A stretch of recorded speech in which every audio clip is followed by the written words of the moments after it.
Excellent, my parent. Teacher Monica here. By the way, for purpose of clarification, I'm not only a teacher, I'm also a counselor, and my work is mentorship. Majorly, I'm interested in mentorship of young people. Now, my people, how do we discipline a teenager? It is the storming stage in a child's life. Dio stage imejaa storm, because the child wants to enjoy what adults do enjoy, but he still has limitation because he's still a child. Remember, the frontal part of the child's brain stops developing wakiwa na miaka 20 something. Now uko 25. So they need a lot of guidance. Now, what really works for our children in terms of discipline? Before I tell you what works for them, situangalie vitu nne zinasubuaga teenager. Teenager number 1, mtoto akifikisha 13, lazima asubuliwe na kitu inaitwa identity. They are establishing identity. Kuna vile wanataka uambebe, kuna vile unataka, they demand some level of respect. They want to be heard, you know. And your identity, maana unaona mavazi yao, watoto wanatembea now, and they can make very wrong choices if we do not help them to establish identity. They are also establishing intimacy. Yeah, hiyo ndio stage, because their body are developing very fast. Mwili yao, even in terms of sexuality, is developing fully at that stage. Kwa hivyo wako na very serious attraction to the children of the opposite sex. Na usisahau kuna technology, kuna simu, na kuna nyinyi wenye sio very good example to them. Wanaona vile mnapendana, na vile mnaandikiana heavy statements. Hata wao wanataka kusikia exactly like that. They're establishing intimacy, so they need guidance. They are establishing autonomy, na hapa ndipo mnakozana na wao. They want to be dependent. Wewe unataka ukanunulie mtoto nguo ya magorofa, umvalishe na ako 13 years, hata ifa. Hii nguo ya mafiriri ya white, hawezi ifa. They want to be very specific on what they dress. Kwa hivyo ukitaka kununua nguo, kununulia teenager nguo, lazima muende na yeye, mkubaliane atafaa nini. Ujue ni hili vika ya crop top, ili kama wewe hutaki crop top, mkubaliane why you do not want them to wear the crop top. Remember, wanataka nguo baggy. T-shirt mtoto anafaa baggy. Wanataka kuvaa sweatpants. Na kiatu wanataka kiatu iko na jina iko na akili. Either ni kiatu iko na jina ama usinunue, hataki.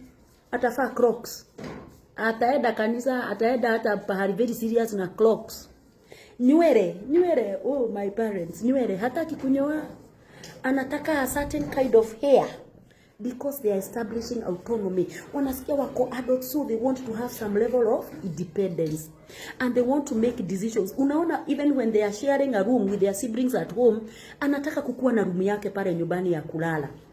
They want to have their own bedroom, and if they have their own bedroom, if they don't have and they are sharing with their siblings, they want their things to be respected, because they are establishing autonomy.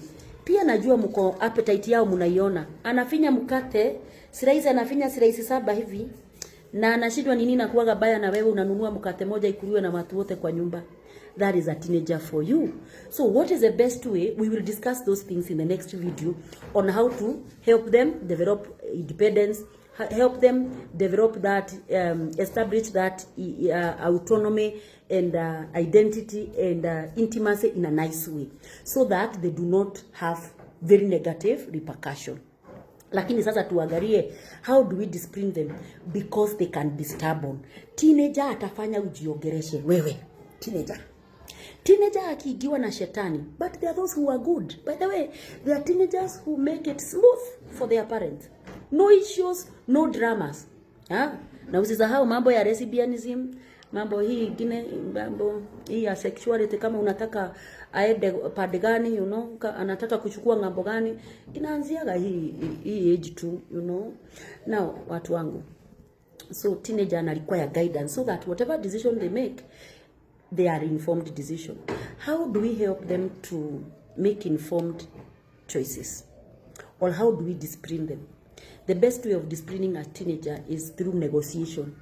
You must make them feel respected, and they must be heard. Hapo ndipo tunaanguka kabisa kabisa.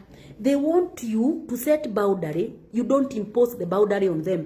So unaamuka unasema huku kwangu, sijui huwezi enda kwa kina nani, ataenda. And there is nothing utafanya. Kama kale katoto atanifanya. So they don't want you to impose things on them, but they want whatever, even if it's the boundaries you want to set, they have their input. You must always discuss consequences before what you expect would happen happens. And then the rules, you must involve them in making rules. How do we ensure that this negotiation happens to teenagers? Number one, listen to them before reacting. Instead of jumping to a punishment, please listen to them. Help them understand what happened. And this opens a room for them to be honest. Wacha nikuambie teenager, utaenda kumchapa akushike mkono. Na ni kijana ako na 17 years. Unaanza kusema, unataka kuniua. Listen to them before you react, my friend. Listen to them. Mwambie mimi kwangu, huwezi enda birthday kama sijui unaenda wapi. And if you must go, I'm the one who will drop you. If I'm not the one who's going to drop you, you should drop the pin to me. You know, mukubaliane the boundaries. Yes, I will allow you go for this bash because they cannot operate in isolation.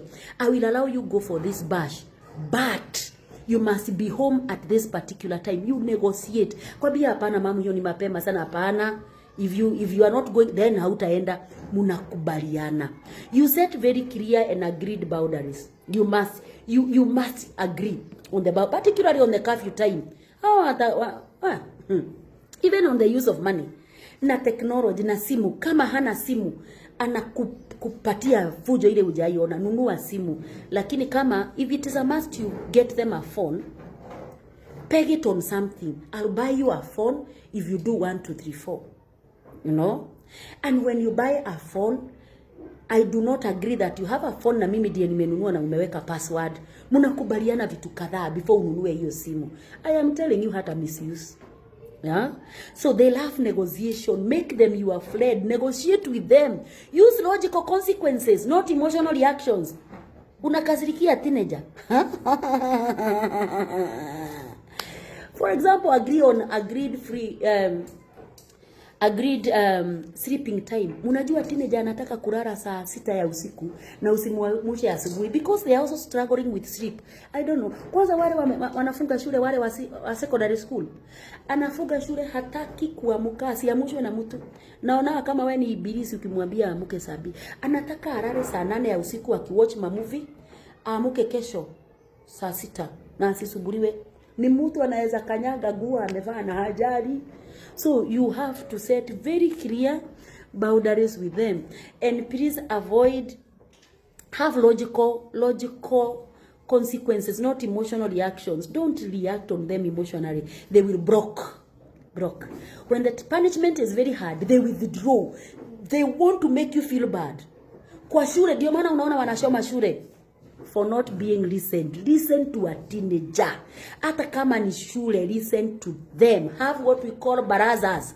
Waite baraza. Ask them, how do you want us to carry 1 2 3 4? The demands zenye wanataka wabia hapana. Wabia you can watch, unaweza watch hiyo game ya nini, but on this part if you do 1 2 3 they will do it. Maintain respect both sides. Wacha kudiscuss teenager wako na watu wengine kila all over. Please maintain respect on both sides. Don't shout at them. Don't embarrass them. Handle their discipline privately and calmly. You know, it's about mutual respect. Onyesha teenager whom respect. Model what you expect. If you want them to be responsible, be responsible. If you don't want them to taste pombe, usilete pombe nyumbani. Wanaikunywa na wanaongeza maji. Wazazi, let's negotiate. They are good children and they can make a difference. The video is a bit long. All the best.